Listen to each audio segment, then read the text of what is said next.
Today, I'm sharing the recipe for the Summer Sunset Fruity Cooler, a soft, refreshing drink with those warm, peaceful summer vibes.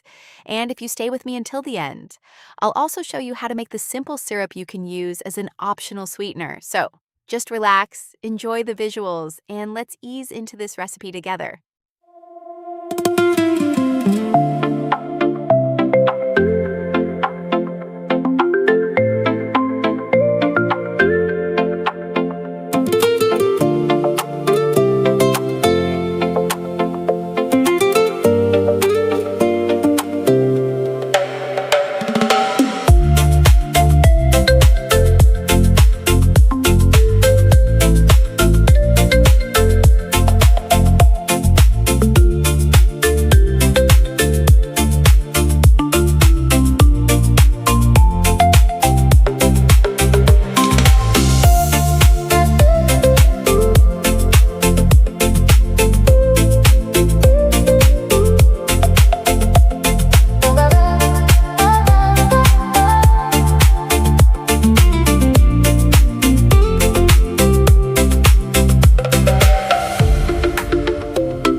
Thanks for hanging out with me today. I hope you enjoyed this little twist on the Summer Sunset Fruity Cooler.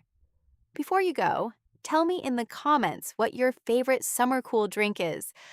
I love seeing what everyone enjoys.